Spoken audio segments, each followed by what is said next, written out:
क्या तुम लोग बिलीव कर सकते हो कि वन पीस के वर्ल्ड में 22 साल हो चुके हैं रॉबिन और सॉल को मिले हुए, यानी कि 22 साल हो चुके हैं उस भयानक वाला इंसिडेंट को बीते हुए जिसके स्कार्स आज तक सॉल की बॉडी और रॉबिन के हर्ट के ऊपर हैं, जिनको ऑब्वियसली मिटा देना तो मुमकिन नहीं है, लेकिन सॉल और रॉबिन के रियूनियन के साथ एक नई शुरुआत की जा सकती है। सो हे एवरीवन, कैसे हो आप सब। एक बार फिर से मैं आ चुका हूँ not so crazy but yet heart warming and emotional chapter के साथ, जो कि हमें फिर से याद दिलाने आया कि हम बस वन पीस को उसकी फाइट्स, क्रेजी एनिमेशंस, कॉमेडी या फिर मिस्ट्रीज की वजह से ही नहीं, बल्कि उसके कैरेक्टर्स और ऐसे ही मोमेंट्स की वजह से भी दिल में रखते हैं। सो चैप्टर 1133 का टाइटल है प्लीज प्रेज मी। मुझे नहीं, ये चीज रॉबिन कह रही है बेसिकली। मुझे भी प्रेज कर सकते हो यार, मैं काफी टाइम बाद आया हूँ, कमेंट में कर देना, थोड़ा बहुत गाली मत देना बस।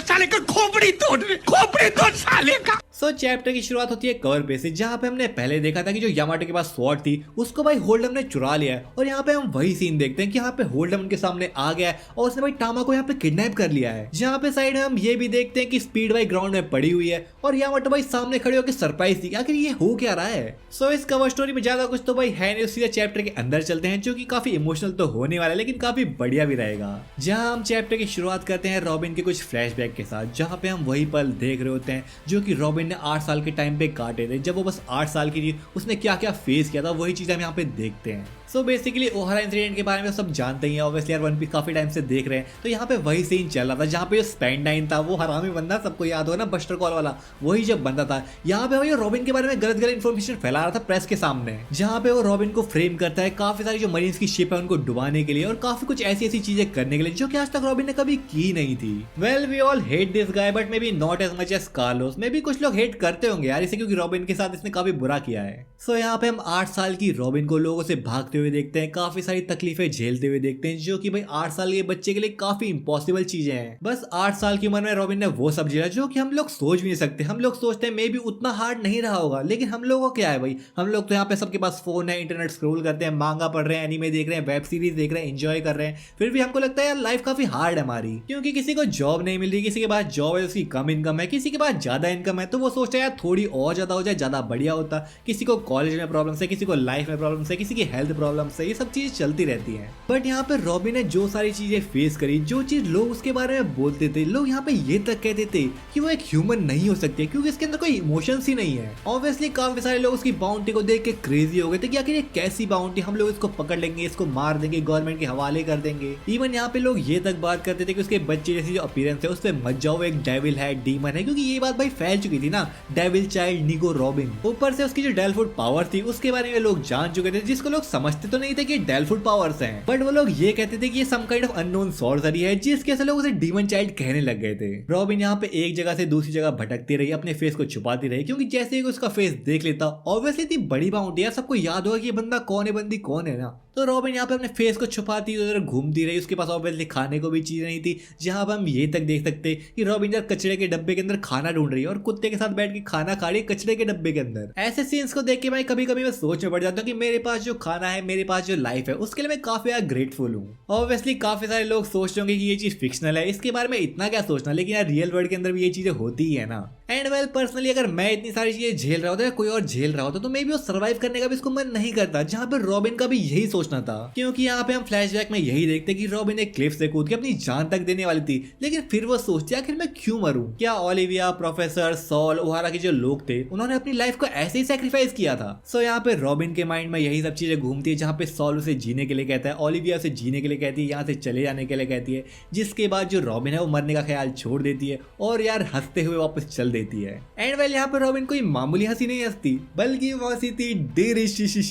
यानी कि सॉल वाली। आई नो अच्छा नहीं करा मैंने, बट एनीवेज आगे चलते हैं। सो वेल अभी हम चलते हैं करंट टाइमलाइन पे, जहाँ पे स्ट्रॉ हैट्स एल्बाफ के अंदर एंटर कर चुके हैं और फाइनली लेवल 2 के अंदर, जहाँ पे एल्बाफ का मेन विलेज है जिसको सन वर्ल्ड के नाम से भी जानते हैं, जहाँ पे हम देखते हैं कि लूफी का जो ग्रुप है वो बोट के ऊपर ट्रेवल करके फाइनली भाई एल्बाफ के अंदर एंटर करता है। और ये बोट कोई मामूली बोट नहीं थी, क्योंकि ये हवा के ऊपर उड़ रही थी। बेसिकली हवा के ऊपर तो नहीं उड़ रही थी, यहाँ पे तुम कह सकते हो कि क्लाउड क्लाउड्स के ऊपर उड़ रही थी, जहाँ पे सम काइंड ऑफ रोबोट है जिसे हमें रो करना पड़ता है, जैसे राफ्ट होती है ना, और जो उनके कोने होते हैं जिसको हम रो करते हैं, वहाँ पे भाई आइलैंड क्लाउड्स लगे हुए हैं जिसकी वजह से हवा में उड़ रही है। एंड वाली शिप को यहाँ पे जायंट स्वाल कहते हैं, some kind of mist ship, जो कि बेसिकली आइलैंड क्लाउड की बॉयंसी को यूज करके फॉरवर्ड मूव करती है, जिसको देख के यहाँ पे उसॉप लूफी काफी सरप्राइज तो थे ही, जिसके बारे में यहाँ पे लिलिथ बात करते हैं कि जो एल्बाफ का क्लाइमेट है वो काफी परफेक्ट है और ऐसी चीजें जैसे आइलैंड क्लाउड, सी क्लाउड और जैसे हवर है, जैसे ये रेनबो है, ऐसी सब टेक्नोलॉजीज यहाँ पे डेवलप की जा सकती हैं। जिसका मतलब तुम कह सकते हो कि ये सारी जो चीजें हैं, आइलैंड क्लाउड, सी क्लाउड, हवर और मे बी ये जो रेनबो था जिसके बारे में बात कर रहे थे हम लास्ट चैप्टर के अंदर, वो सम काइंड ऑफ टेक्नोलॉजी है जिसको वेगापंक ने यहाँ पे क्रिएट किया या फिर डेवलप करने के लिए छोड़ा था। Although I am not really sure, but may be ऐसा ही हो सकता है। सो वेल फाइनली सब लोग शिप से उतरते हैं और आपस में मिलते हैं, जहाँ पे हम सब लोगों को देख रहे होते हैं, जहाँ पे हम देखते हैं कि जो रॉबिन के बाल है उसके बारे में भाई नामी बात करी होती है, कैसे उसने अपना हेयर स्टाइल चेंज कर लिया, पहले वाला हेयर स्टाइल कर लिया है। एंड वेल रॉबिन भी यहाँ पे कमेंट करने में पीछे थोड़ी होती है, वो तो यहाँ पे कमेंट करती है कि तुम लोग तो बड़ी तगड़े लग रहे हो यार, ये एल्बाफ के कॉस्ट्यूम में एकदम फिट सूट कर रहे हो। एंड वेल बस यहाँ पे स्ट्रॉ हेड्स थोड़ी थे, उनके साथ थे भाई न्यू जायंट वॉरियर पायरेट्स का क्रू, जहाँ पे हम देखते हैं हाजुरुद्दीन को, जो कि फाइनली लूफी से मिलता है और वो सब लोगों को इंट्रोड्यूस करता है कि ये भाई न्यू जायंट वॉरियर पायरेट्स हैं जो कि हमने फॉर्म किया है, और जो उनके मेन 4 मेंबर्स है उनको भी इंट्रोड्यूस करता है, जो कि बेसिकली रोड, गोल्डबर्ग, गर्ड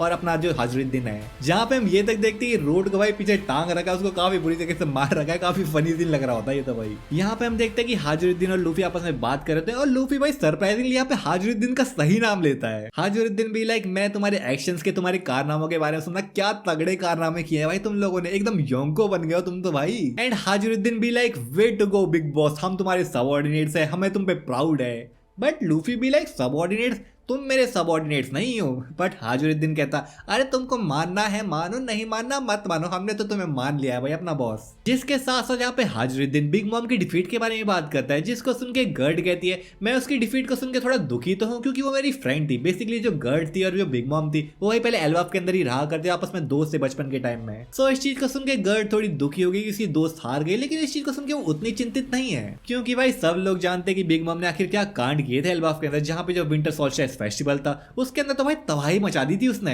ऊपर से जो शीप हाउस के बच्चे थे, जो मदर कैरेमल थी, उसकी जो डेथ थी, उसका भाई जिम्मा बिग मॉम के ऊपर ही है ना। ऑल्दो ये चीज कंफर्म तो नहीं की कि उसने खा लिया उन बच्चों को, मदर कैरेमल को खा लिया या फिर नहीं, लेकिन हम यही चीज समझ सकते हैं कि बेसिकली यही हुआ होगा। सो वेल स्ट्रॉ हेड्स साथ में आ गए, डोरी ब्रॉगी साथ में आ गए, न्यू जायंट वॉरियर पायरेट्स साथ में आ गए, और पार्टी ना हो भाई ऐसा कैसे हो सकता है। तो यहाँ पे एकदम पार्टी की तैयारी जोरों शोरों से चल रही थी, लेकिन फिर यहाँ पे बातचीत होती है भाई सॉल की। तो यहाँ पे हम देखते हैं कि गर्ड रॉबिन को नोटिफाई कर दिया कि जो सॉल है वो उसका वेट कर रहा है ओहारा की लाइब्रेरी के अंदर। एंड वेल फिर क्या था भाई, यहाँ पे पार्टी इंपॉर्टेंट है या फिर रियूनियन? ऑब्वियसली रियूनियन ना। तो भाई यहाँ पे स्ट्रॉ हेड्स चल दिए सॉल से मिलने के लिए, जहाँ पे हम यही देखते हैं कि सॉल के अंदर बैठ के सारे स्ट्रॉ हेड्स सॉल से मिलने के लिए जा रहे होते हैं, और यहाँ पे गर्ड एक्सप्लेन करते हैं कि जो सॉल है वो हिस्ट्री का टीचर बन चुका है और लोगों को भाई हिस्ट्री के बारे में समझा रहा होता है, जो बुक्स काफी पढ़ता है, बुक्स के बारे में बताता है। एंड देन स्ट्रॉ हेड्स फिर गुजरते हैं वॉरियर स्प्रिंग के ऊपर से, जो कि भाई काफी बड़ा स्प्रिंग है, काइंड ऑफ सी की तरह। एक स्प्रिंग नहीं कह सकते तुम इसे, जिसको देख के भाई नाम ही सरप्राइज थी कि आखिर ये एक स्प्रिंग कैसे, ये तो एक सी हुआ ना,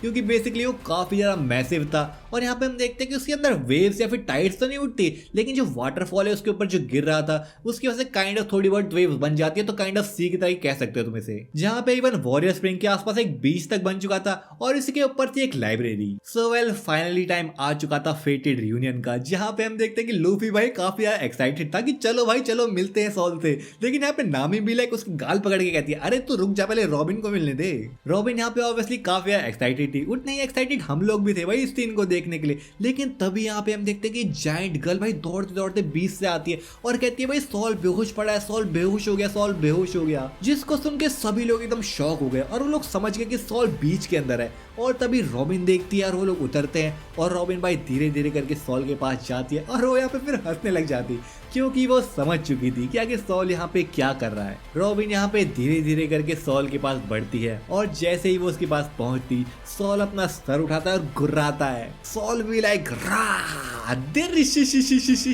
एंड रॉबिन भी उसको देख के हंसने लग जाती है और कहती है तुम्हारी लाफ आज भी उतनी ही वियर्ड है। सो वेल बेसिकली ये वही सीन था, उसी उसी सीन का रिमाइंडर था जब भाई सॉल और रॉबिन पहली बार मिले थे, क्योंकि बिल्कुल सेम यही सीन था भाई, ऐसे ही सीन से यहाँ पे पहली बार मिले थे सॉल और रॉबिन। और यहाँ पे सॉल ने ऐसा ड्रामा करने का इसलिए सोचा क्योंकि वो काफी ऑकवर्ड था, उसको समझ नहीं आता कि रॉबिन को फेस कैसे करेगा, कैसे उससे मिलेगा, कैसे उससे बातें करेगा। जिसके बाद फिर यहाँ पे रॉबिन और सॉल के बीच में एक इमोशनल कन्वर्सेशन चालू हो जाती है, जहाँ पे सॉल कहता है कि रॉबिन बिल्कुल अपनी माँ की तरह दिखती है, और यहाँ पे वो वेगाबंक के बारे में बात करते हैं कि कैसे उसने वॉइस ऑफ ओहारा को पूरी दुनिया के सामने रखा, और जो ओहारा का सच था, जो लोग ओहारा में कर रहे थे, उसको जस्टिफाई किया, और ओहारा के लोगों को उनके सेक्रीफाइस को खाली नहीं जाने दिया। हम यहाँ पे ये तक देखते हैं कि सॉल आखिर जिंदा कैसे बचा। आओकीजी के टाइम कैप्सूल अटैक के बाद ओहारा भाई पूरा जलने लग गया था, लेकिन यहाँ पे सॉल को जब होश आया वो ऑलरेडी सी के अंदर था, जिसका मतलब ये था कि उसने बस अज्यूम कर लिया कि ओहारा की जो फ्लेम्स थी उसकी वजह से आओकीजी की जो आइस थी वो पिघल गई और सॉल यहाँ पे फ्री हो गया। लेकिन इसकी वजह से भाई यहाँ पे सॉल को बर्न फेस करने पड़े, उसकी पूरी बॉडी उसके फेस के ऊपर, जिसको यहाँ पे हम देख भी सकते हैं, जहाँ पे रॉबिन सॉल के फेस को टच कर रही होती है, उसके स्कार्स को देख रही होती है। एंड वेल फिर से यहाँ पे ये बर्न, स्कार, फ्लेम्स, इन सब की बातों को जोड़ के फिर से एक नाम सामने आता है, मैन मार्क्ड बाय फ्लेम्स।